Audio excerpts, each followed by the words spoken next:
This is worthless, a waste of time.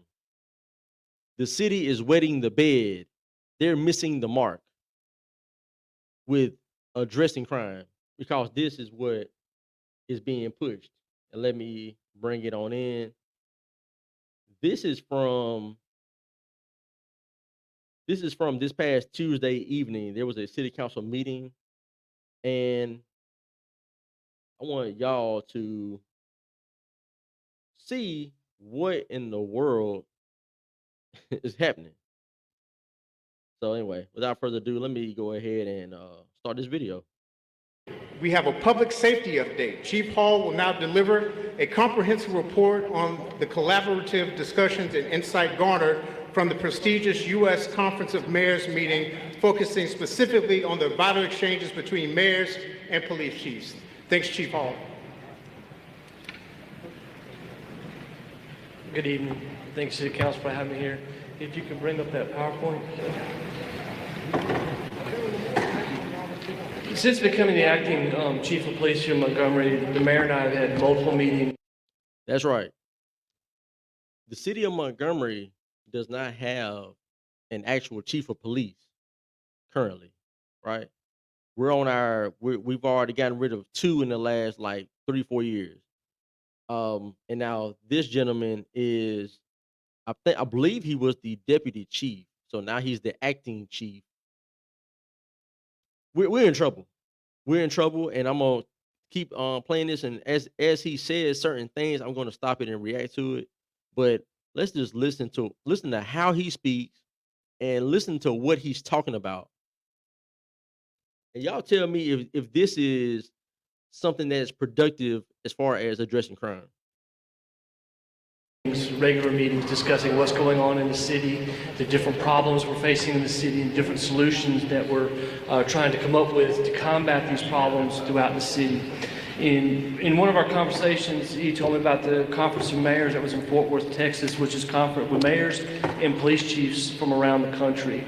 And he felt it was imperative that I go to this particular conference so that we can see the different things that other cities around the country are facing, as well as what we're facing, and some of the things that we're doing and some of the things that they're doing. And the reason that's important is that if someone's already dealing with these problems, they've already started a roadmap of how they're going to come up with solutions to these. So the mayor told this man, hey, there's a conference of mayors or whatever going on in Fort Worth, Texas. I want you to go over there. I'm sending you on this field trip. I want you to take notes and listen to what other cities are dealing with, because, it's not like Montgomery hasn't been dealing with crime for we've been having crime issues for 40 years, but in the last 4 years, it got to a level it's never been in Montgomery. But we're gonna wait 4 years of seeing that, and now I want to send you to a conference of mayors discussing crime, and the mayor apparently didn't go, but he sent the acting chief. This is not even our actual chief of police, like a chief of police that they hired. He's in place. He's going to be a permanent position. This guy is the interim acting chief, and he was sent to a whole nother state to learn about why crime is happening and ways to reduce crime. Let's keep going. Problems.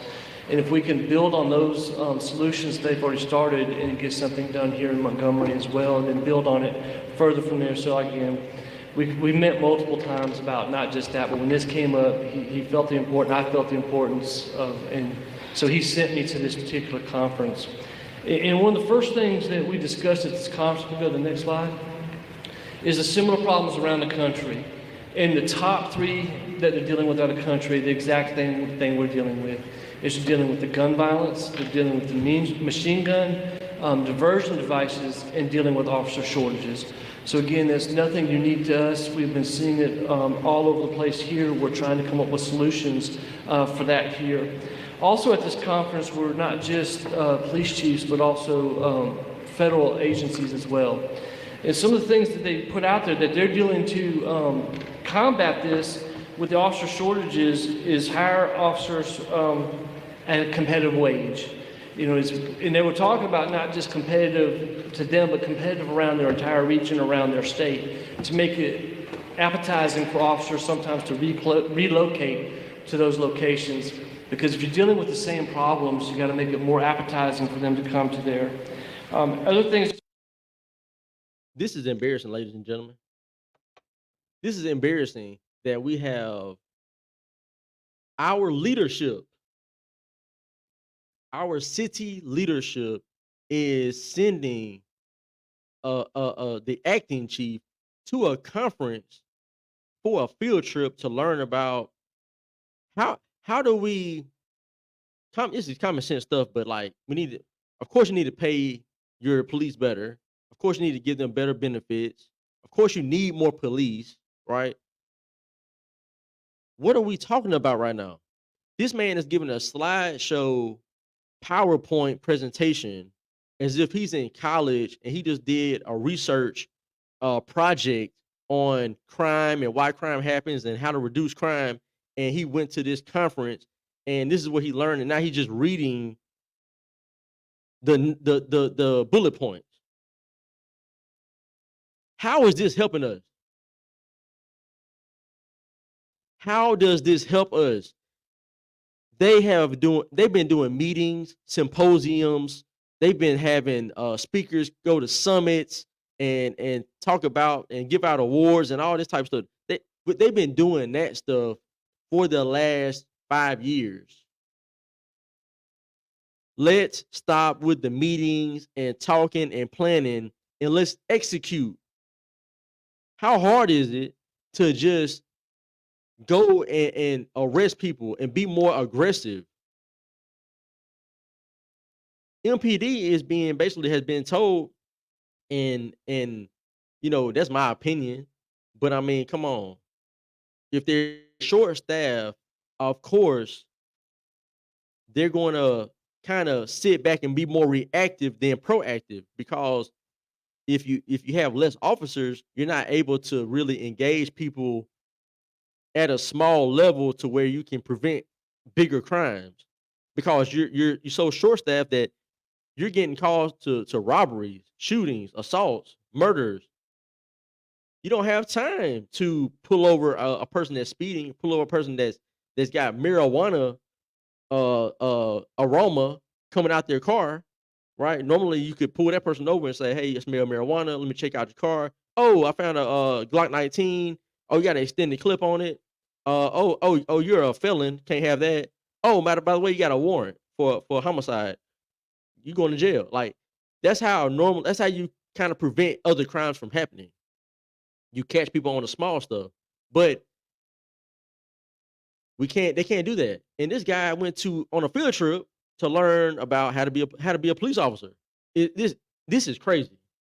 The fact that people sat there and had to listen to this man talk for like 15 minutes is crazy.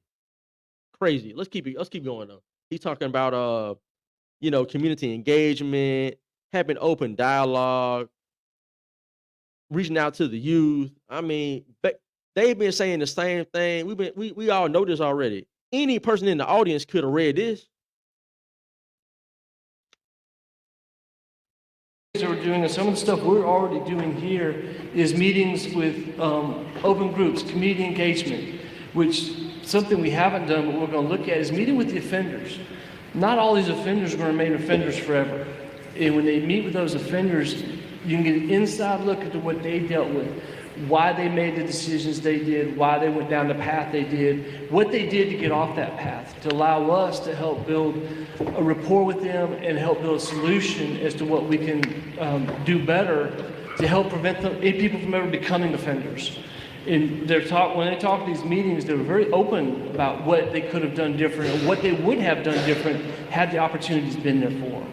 So that's one of the things we looked at. And then youth, what are we doing for our youth? What are we providing for our youth? One of the things the police department does, we deal with the PAL program. That's the athletic league that we deal with. It's in conjunction with the community centers. They have these all over the country. It's just one of the things that we got to figure out more to do with. It's not working, buddy. That is not working.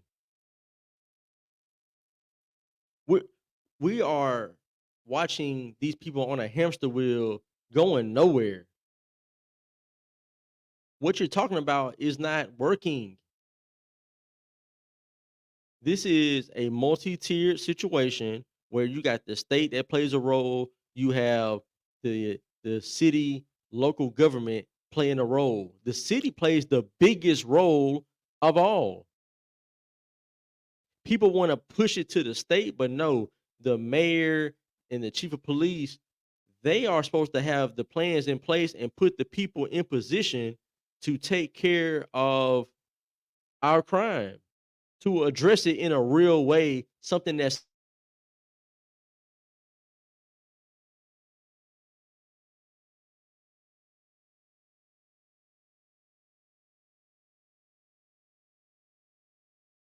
in the city. Why is our police staff at half capacity? Probably because the leadership has not shown uh have had the back of the police officers. That plays a huge part. Huge part. The FOP put out a statement and said, "Look, we've got all these years of experience. We would love to collaborate and work on some recommendations of ways to reduce crime in the city." What did Mayor Reed say? "Oh, they got an agenda. We're not really interested in what they have to say. We've got this. We're already tackling the situation." No, you're not. You haven't been doing it for 5 years. You're not trying to do that. You're not tackling the situation. You're just kicking the can down the road, and every time it gets a little bit of heat on you, you just say, "Oh, we had this crime summit. We went to such and such church and had a crime summit. We had a mental health symposium. We're doing active things to reduce crime." No, you're not. No, you're not. While y'all are in there having the summit, kids out here getting shot. Kids getting beat up. They're taking guns and knives to school. You're having grandmamas robbed, broad daylight. Don't matter. Taylor Road, Troy Highway, Atlanta Highway, the Boulevard. It don't matter where people are getting hurt everywhere. While y'all are having a symposium, giving awards out for different city leaders and whatnot. That's all cool, great, and wonderful. But don't stop trying to pretend like those symposiums and those summits are actually helping the situation. Just call it what it is. We're having an award ceremony. Just call it that. Don't say we're fighting crime through this symposium. That's not how that works. This stuff is so fake, man, and people they had to sit there and listen to this man ramble through a PowerPoint. And I'm having to go back. I had to cover it because it happened. This is our leadership right here. This is our leadership. That provides alternatives. What can we do that's interesting to them and gets them involved and gives them another choice besides going down the violent path. Also dealing with the community leaders. Now, we already do a good job dealing with the community leaders, but what we need to improve upon is what can they say could possibly do better. Nobody's going to have all the answers, but we've got to be open. We're not going to come up with the solutions ourselves, and we need the help from the community and the community leaders who's going to get their answers from the community itself. And those are some of the things that we need to look at, because those are what interest, those who might be able to give us solutions to put someone on a different path and get them off the path of violence. Go on to the next slide, please. And we got to do more to involve just the general public and get them involved, because they react to what they see. Whether that reaction is something. Man, no crap. No crap. Really? Are you really telling us we got to get the community involved? Who doesn't know this? Nothing he's saying is like groundbreaking, eye-opening, just awakening. Like, yo, that could really make an impact. These are basic things. Y'all can't do the basics. The basics. This is fundamental. This is Fighting crime 101. Y'all can't even pass the first course. You're not even to the advanced courses yet. This man went to learn how to be an officer. He's the acting chief. I guess I'm the only person that's gonna be like, what is happening right now? I guess I'm gonna be the person, the only person that's gonna be saying, this is the best we have. This is the best we can do. A field trip. Real or otherwise, if that's what they perceive it to be, that's what it is for them. So we got to do a better job explaining what's going on, explaining the process, and keeping them involved so that they have an understanding. Because if we just say that's how it is, and we don't take that 2, 5 minutes, whatever it takes, to educate everyone, the general public, this is what goes on, this is how we have to do it. Unlike some people, the police department and city leaders, we're bound by the laws. We have to follow the laws. And we can get a lot done and keep people a lot more patient if we as leaders just take a few more minutes to explain the process and how we're going to go about doing and what the ultimate goal will be instead of leaving people in the dark. And that just puts both those together. And that's going to be, it's got to be a joint effort from everybody. When I say city leaders, they're talking about the city as well as the community, church leaders, every leader that's out there. No. Keep it 100, sir. When you say city leaders, are you talking about the mayor who isn't even at this city council meeting? This is the second one in a row, at least, that he hasn't been at. Are you talking about that? Are you talking about the mayor? Because he said he runs the city and he runs MPD. So are you talking about the mayor needs to be more active in communicating with the public about what's happening, why certain things are not getting done? Or is that what you're saying? Without really saying it, because you just scared to probably say it? I get it, that's your boss. I understand. I understand. But I mean, it sounds like what you're saying without really saying it. We have But I'll say it for you. He's talking about the mayor. The mayor needs to do better. And to be real, he really doesn't care because why wasn't he even there? Oh, that's right. He was in New York City, if I'm not mistaken, at the Smart City convention. Yeah, he was in New York City representing the African American Mayor Association or whatever it's called at the Smart City convention. Yeah, that's more important than being in your city dealing with the issues that we have right here. You're in New York City and you sent the acting chief to Fort Worth, Texas. How are y'all getting anything done and y'all are in other states?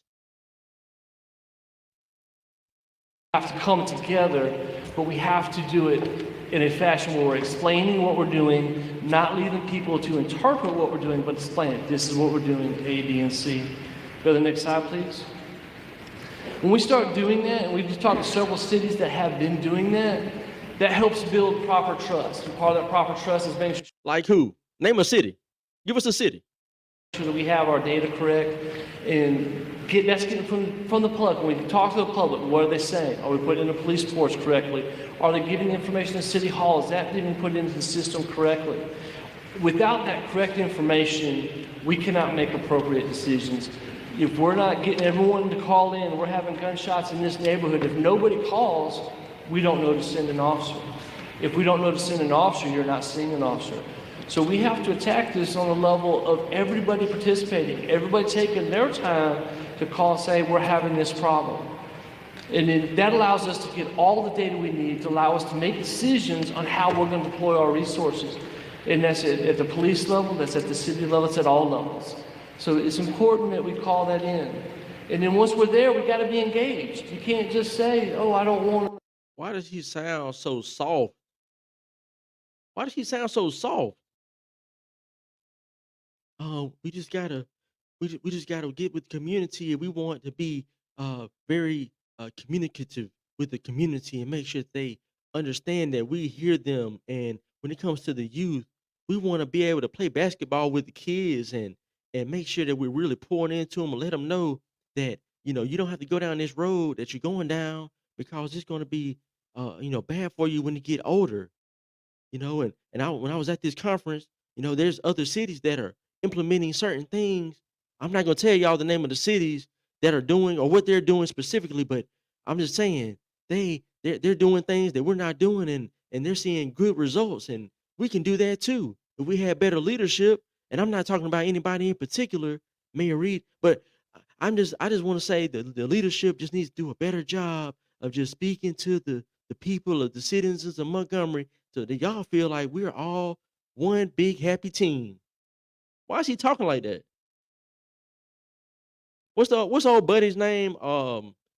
McCormick, the guy that was at the city council meetings and the one he told Mayor Reed to his face, you don't have that dog in you.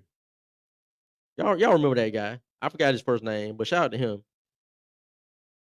This guy, where's the dog at? He sound like a poodle. We are in trouble. The mayor we have, and now we got this guy up here talking about God knows what, doing absolutely nothing. We are in trouble. There is no plan in place to address our crime. There's nothing but meetings being had. There's nothing but backroom deals being made. They're trying to partner with Aaliyah, which is the Alabama, uh, whatever it's called. I forgot now what it's called. Alabama law enforcement agency. They're partnering with them because the city is strained. They're partnering with the county. They're partnering with all these other agencies because there's really nothing in place. Truth be told, these other agencies are probably the ones really saying, "Hey, we need to do this right here, do that right there, and that'll help you guys out." And then the city's probably like, "Okay, that sounds good to us. Yeah, we'll do that." Because we don't know what to do. We don't know. We just know we wake up in the morning, we put our uniforms on, we go to the precinct, and I grab me a little coffee on the way to work, and I see an old lady getting beat over the head, and I'll be wanting to stop and help them, but I don't have no help. It's just me. I ain't finna go over there and get shot by this man robbing this 85-year-old woman. So I just go on to work, and then I tell everybody, y'all go out there and do the best y'all can, ladies and gentlemen. Y'all do what you can. If you need help, just we'll try to send somebody to help you. But once again, this is day 3048 of 911. They might answer the phone, might not. But when they dispatch you, if you can get over there, cool. If you can't make it, because you kind of scared or you don't want to really tackle that by yourself, I understand.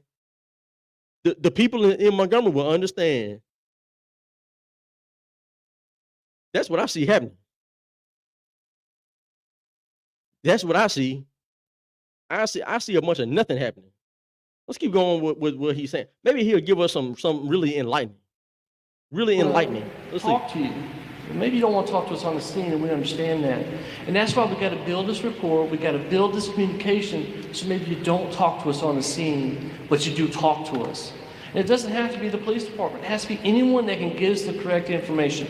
Whether that's your community leader through your church, your block captain on your neighborhood watch, your city councilman. It doesn't matter. We got to build that rapport, build that trust, so that can be brought to us and we can get the information we need. So as the police department and as city leaders, we can make decisions and put resources where they're supposed to be. And then we have to follow up. We just can't say, okay, we had these shootings over here. We found out that this person were having a problem. Was there something that we could do? Was there appropriate follow-up? Was there something else we could do to do some intervention? We have training for that. We have a crisis intervention team. We have our peer support team that our Yeah, there's a lot that can be done. So y'all got all these teams. Last time I checked, people that have mental health issues, MPD really doesn't want to come out and address those type of people. So y'all have these other teams, right? He's just explaining. We got this crisis team and this team and that team. Do they come out to those calls, or how does that work? Because I've heard many people call, say that they were supposed to have this team come out, but they're not available. So what are we talking about right now? They just blowing smoke. They're blowing smoke. They're basically telling you guys, hey, if you're in trouble, call 911. We need you to call 911. Let us know what's happening in this city. Report the crime. But what they're not telling you is 911 might not answer because they're at like half staff capacity. So they may not answer. If they do answer, you're gonna be probably put on hold. All right. Then if they do come back to the phone and take your call and dispatch up an officer, the officer may show up, but if they do show up, it'll probably be about an hour plus response time. You might even have to call back a second time, a third time before an officer even shows up. They're not telling you that part. They're just making it seem like, hey, just call us and we're gonna show up. We'll do what we can. But that's not really what's happening. And these other teams he's talking about right now, they're not showing up either. So what are we talking about right now? They're blowing smoke. Community policing that can all help do interventions when we take the time to follow up. And that's one of the things that these other departments and cities are doing. They're doing some follow-up specifically with the youth. What are we doing with the youth? What are we making them feel welcomed? What are we doing to make them feel like they're making a difference, they're being listened to? And then when all this is done, we got to come up with a unified approach. If we as a police department decide we're going to do it this way, this is the only way we're going to do it, all we're going to do is push people away. We have to come up with an approach as city leaders, as community leaders, as a police department that's unified. And if we start coming with a unified approach, everybody's on the same page, then we will be able to come up with better solutions and solutions that are going to work. And that's We're gonna come up with who's coming up with these solutions? Who are you talking about? It sounds to me as if they're passing the buck to the community saying, hey, y'all got to be involved. If y'all not involved, then we really can't move forward. I thought y'all was the police. Our tax dollars pay y'all to police us. Y'all have the big brains. Y'all went to school for criminal justice. Y'all have the DA and all these other lawyers and people, judges and whatnot that y'all can talk to and learn about different laws and how to implement certain laws and address and enforce certain laws and whatnot. Y'all have the training. The average citizen doesn't have this training. We just know we need y'all to help us when we call you. We need y'all to be actively policing so that we don't get mugged and carjacked and all this other stuff in the same places every day. There are areas in this city where it's like literally like a half a square mile or 1 square mile, and in that one little area, there's multiple robberies, shootings, deaths, buildings getting burglarized, shot up. All this stuff is happening in high populated areas, high traffic areas. It don't matter if it's daytime, nighttime, evening, morning, dusk, dawn. It don't matter what time of day. This stuff is happening.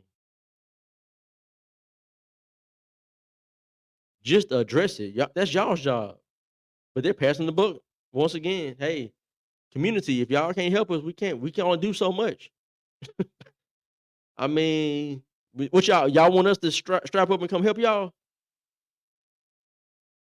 Hey, if y'all need the community to strap up and walk the streets with y'all, just let us know. If that's what you're saying. Otherwise, it's for y'all to figure out. Just be clear with what you're wanting. What are you asking us?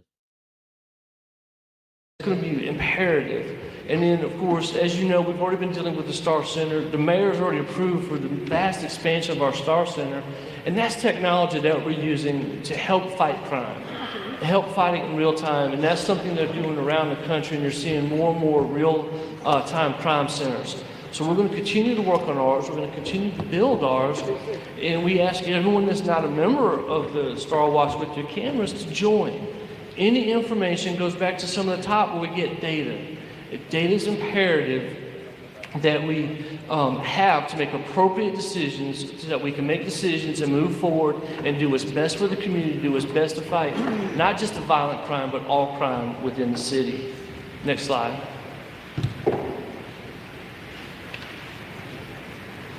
And then one of the things that we got to be more consistent is, and they're saying that a lot of people are looking at their officers. Are their officers being reflective of the community? In other words, if that says community has tattoos and Are the police being LGBT positive, or are there, is there diversity in the department? Are there enough blue haired, orange haired females and males and people with beards and all kind of funny shaped goatees and mustaches and tattoos on their face and neck, and are, do our officers reflect the thug community?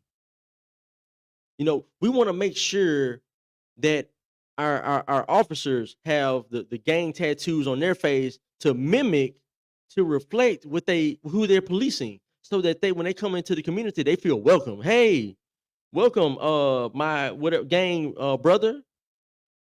Like, what are we talking about right now? What are we? This dude has taught for, I think this was like 15-minute a 15-minute speech. There's no plan in place. He's talking about things that have no bearing on what needs to be done. I promise y'all. I promise y'all.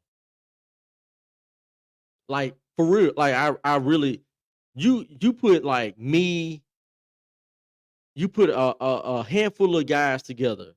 I could find me and 2, 3 other guys, right? And it ain't gotta be me. It can just be, I can pick 3 other guys and say, hey, let them put some things in place and let the police work that method, right? Let them plan it and let the police officers go execute that plan. And I bet you crime would decrease. You would feel safer. But these people are just twiddling thumbs, twiddling thumbs. They're spitballing stuff to the wall. Like, hope that sticks.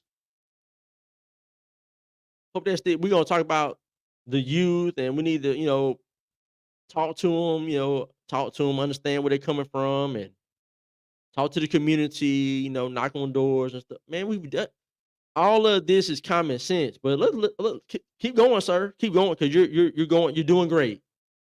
I know I've been very critical, very, very critical. You're doing an awesome job, though, of reading the PowerPoint. Doing an awesome job. I don't think you missed a word yet. beards? Are we allowing the tattoos and beards? Are we putting officers in a position where they can be in community engagement? They shouldn't have to have a beard. Look, when I got my jobs that I've had, like, especially when I was younger, I used to have, I had a beard, not like this, but I had a beard. And I remember I was 16 years old, and my supervisor, the guy that was interviewing me, he said, would you have an issue shaving your face, keeping your face clean shaven? You can keep the mustache, but keep your beard shaved. I said, man, if I get hired, no problem. I was 16. I understood that in order to look professional in this environment, I'm around kids, I'm around families. I want to look, approachable or what. I understood that. So I was willing to shave my face, and I kept my face shaved. Right? There's certain things you should have a certain appearance at a certain job. And this is my opinion. I mean, look, I'm just saying, to me, they're wasting time on this type of stuff. But to me, let's have a standard. Like, if the standard is clean shaven, short hair, look professional, very simple and professional, look approachable. I mean, what's wrong with that? But if you want to have a beard, you want to be a female, play as a man, you want to be LGBT'd out, whatever, all other stuff they got going on. It's like, that's more important than addressing the crime. This is our issue right here. This is our issue. They're weighing the issues and saying, okay, are we going to address the crime in a real way, or do we want to make sure we check all these boxes of who we're hiring? And are they diverse enough? Do they what are they bringing to the table as far as the way they look? So when they go out into the community sees a diverse team. That'll help the crime. If they see us being more diverse, then they'll rob less old ladies.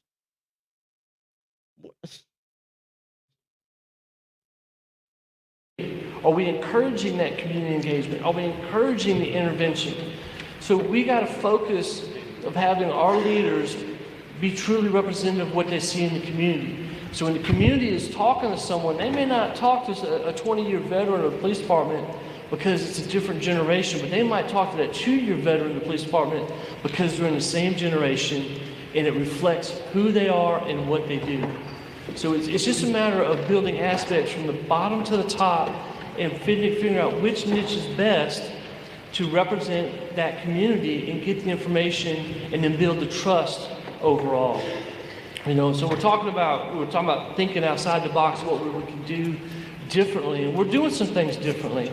Now, one thing I want to be clear on is for a long time, for as long as I can remember, we've done joint details with the state, with the federal officers, and with the sheriffs and stuff.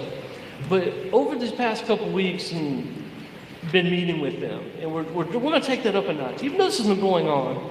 And I actually met with Secretary Hal Taylor, I met with Sheriff Cunningham, I met with their staffs, and what we can do within the city of Montgomery to help combat the stuff we're seeing.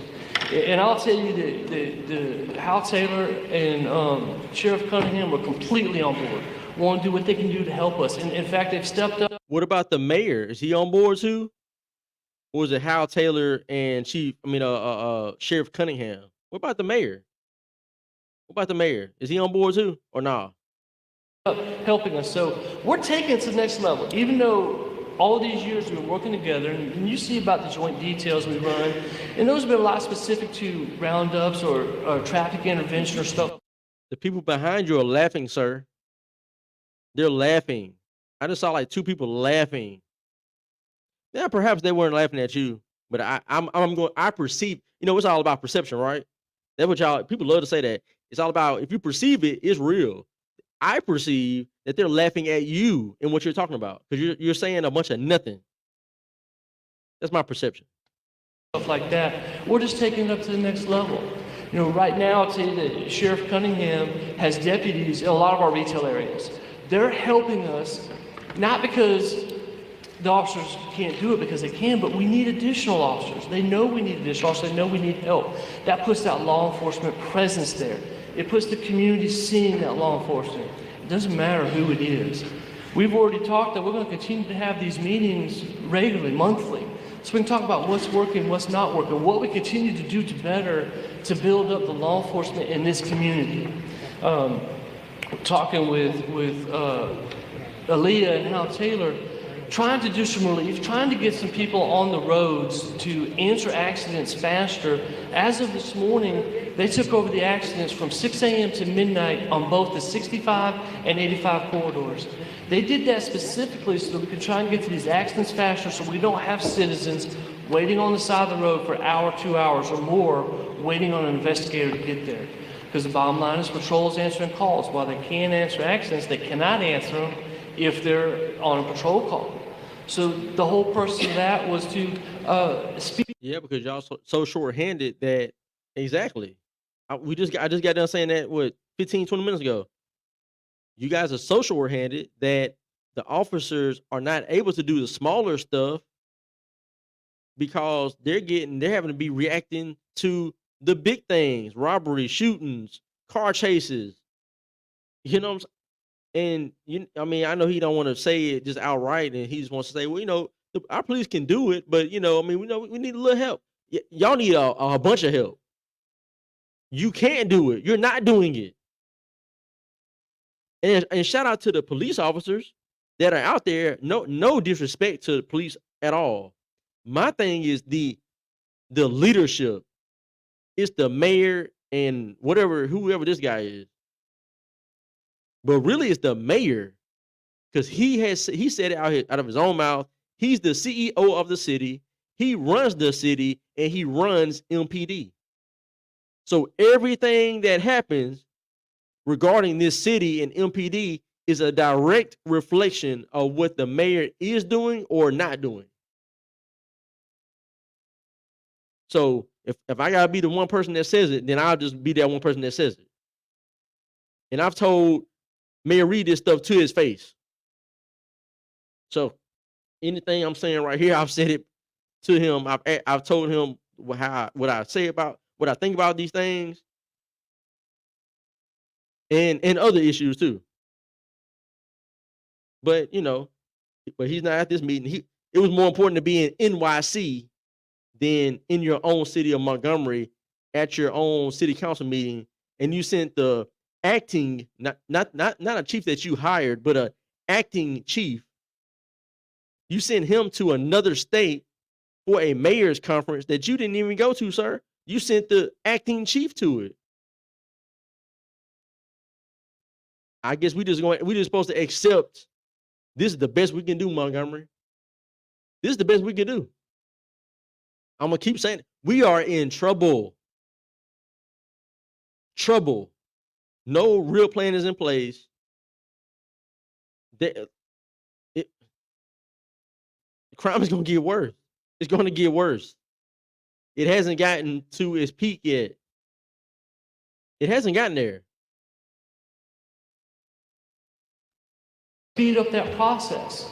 Now, we get complaints every single day, and there's probably not a single person in here that hasn't seen or complained about traffic violations. So the county in my traffic unit and the Lee in our traffic unit are coming with specific details to combat those, working together as a group on traffic enforcement details to curb and change traffic driving behaviors.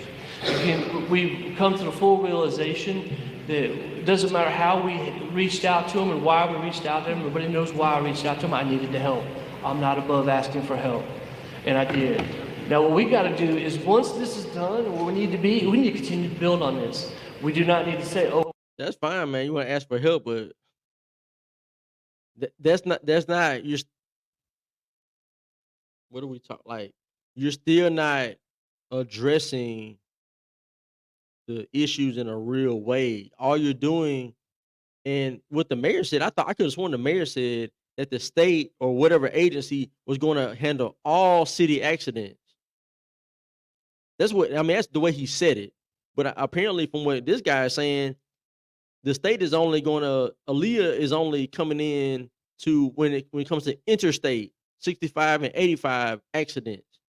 They're not covering the city. So it's still MPD coming to you. If you get on an accident on the boulevard, Atlanta Highway, Taylor Road or somewhere, you're going to be waiting for an hour and a half, 2 hours, like you've been doing, for police to come.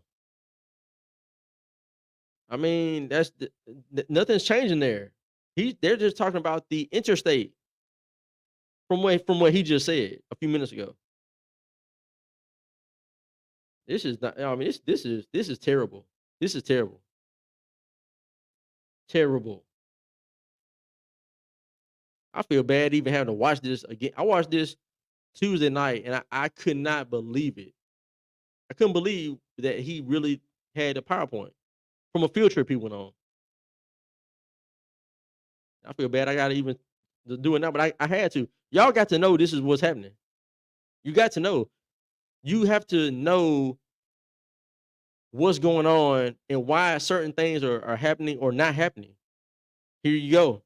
Exhibit A, B, C, D, E, F, G, H, I, J, K, L, M, N, O, P, Q, R, S, T, U, V, W, X, Y, Z. Right here. Right here. This is the whole story right here. Mayor's not in sight. This guy's the acting chief going on a field trip to learn how to be a police officer. This is Montgomery, Alabama, folks. Oh, we're done. We have the roadmap. We've got it done at that point. We need to continue to police as a community. So it doesn't matter if you're dealing with the sheriff, you're dealing with MPD, or you're dealing with Aaliyah or anyone else. You're dealing with the same thing. It doesn't matter who it is. So we're going to continue to build upon that so that we can move forward with this.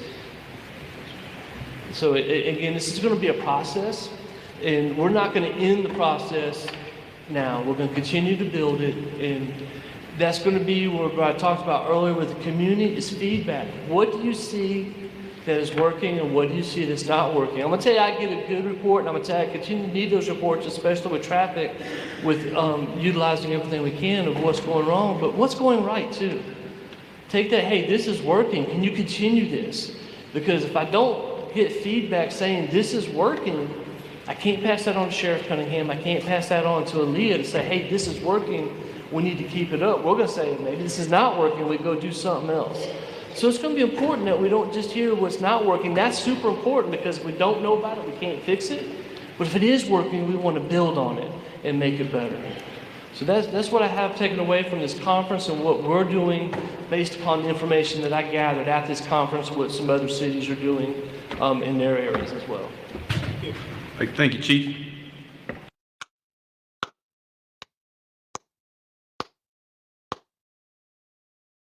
Man, that was eye-opening, I mean, earth-shattering information. Earth-shattering information. I think they have a plan, y'all. I think they're gonna really get this city turned around now. They got the state agencies helping out, they got the county helping out. The field trip was awesome. He took great notes. I will say he took fantastic notes.